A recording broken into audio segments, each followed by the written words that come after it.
If you're buying a home for the first time or the first time here in North Carolina, the concept of due diligence or a due diligence fee may be brand new to you.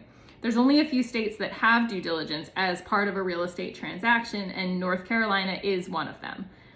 Now, in this video, this is the first of a 3-video series. I'm going to explain what is due diligence and why we have it.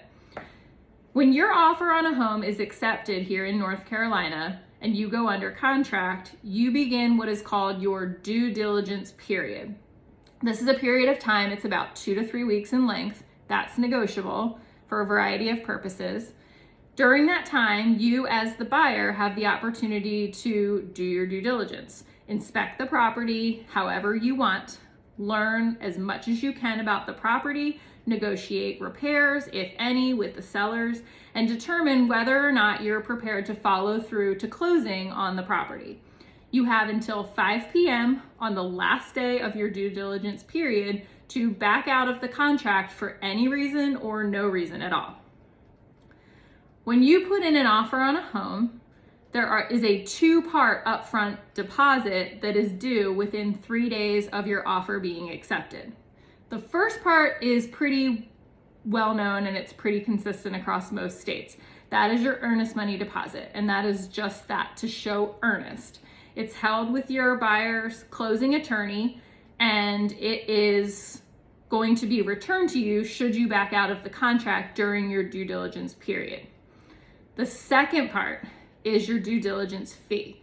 The due diligence fee is a fee paid to the sellers to compensate them for taking their home off the market, allowing you to do your due diligence and inspect the property and decide whether or not you want to follow through to close on the property.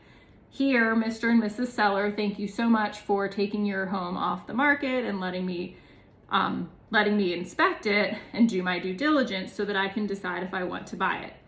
This fee is the seller's to keep, no matter what. So even if during that due diligence period you decide you don't want to buy the property or you want to back out, the seller will be keeping that due diligence fee no matter what. That's theirs to keep. Now, how much should your due diligence be? Generally speaking, your earnest money and your due diligence fee together should total approximately 1 to 1.5% of the purchase price of the home. However, that isn't always the case. It actually very much depends on the current market conditions and also your specific situation.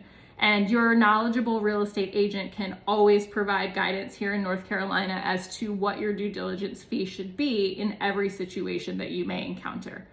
Stay tuned for my next video in the series where I'm going to talk a little bit more about how you can use your due diligence fee and your due diligence period as leverage in a multiple offer situation, or to make your offer stand out or be more attractive to a seller. And as always, if you have any questions or would just like to chat, give me a call.